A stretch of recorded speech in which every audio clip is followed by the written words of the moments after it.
जिसने वक्ता और श्रोता इन दोनों को 7 दिन तक छौर कर्म नहीं कराना चाहिए। राधे राधे। यदि सारे श्रोता नहीं मान पाते तो कम से कम कथावाचक और परिचित इन दो को तो छौर कर्म नहीं कराना चाहिए। 7 दिन दाढ़ी नहीं बनानी चाहिए, सेविंग नहीं करनी चाहिए, नाखून नहीं काटने चाहिए, गरिष्ठ भोजन नहीं करना चाहिए, सदाचार का पालन करना चाहिए। इन नियमों का पालन परिचित को और वक्ता को करना चाहिए। 7 दिन तक छौर कर्म न कराएं, वर्जित है। अच्छा, कथा किसके द्वारा सुनी जाए? आज हमारे समाज में बहुत बड़ी विकृति आती जा रही है। किसी को भी गद्दी पर बैठा देती है हमारे यहाँ, पर आप भी बैठिए, ये भी बैठिए। पहले ये तो देखो जिस ग्रंथ को तुम सुन रहे हो, जिस ग्रंथ की कथा तुम करा रहे हो, उस ग्रंथ में लिखा क्या है। हम उसको नहीं सुनते। भागवत भगवान कहते हैं भागवत की कथा हम उसी व्यक्ति से सुने जो विरक्त हो। विरक्त का मतलब बाबा जी नहीं। कई लोग कहते हैं बाबा जी ही कथा करेंगे, ऐसी बात नहीं है। विरक्त का अर्थ है संतोषी। विरक्त का मतलब है त्यागी। कथा सुनाने वाला संतोषी होना चाहिए, त्यागी होना चाहिए, क्रोधी नहीं होना चाहिए। पता चले 7 दिन कथा सुनाई, जब विदाई का समय आया तो झगड़ा कर रही है। कथावाचक ऐसा होना चाहिए जो संतोषी हो। विरक्तो वैष्णवो, और वैष्णव होना चाहिए।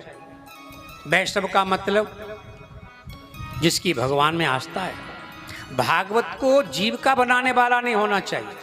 भागवत जिसका जीवन बन जाए। व्यक्ति जीविका को बेचता है, जीवन को नहीं बेचता।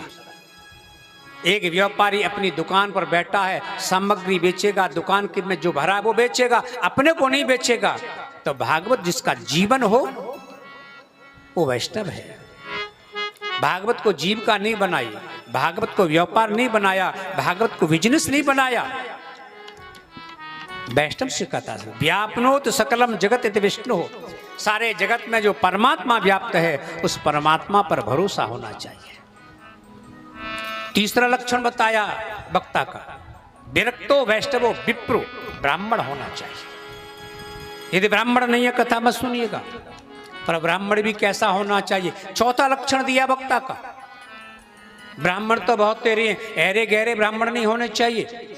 वेद शास्त्र विशुद्ध कृत, वेद की और शास्त्रों की विशुद्ध व्याख्या करने वाला होना चाहिए। भागवत की कथा कर रही है, 7 दिन में 7 श्लोक नहीं बोलती तो कथा पूरी हो गई।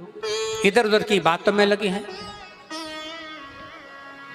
प्रयास करना चाहिए। हम 100% भागवत न सुना तो कम से कम 95% तो कथा सुना।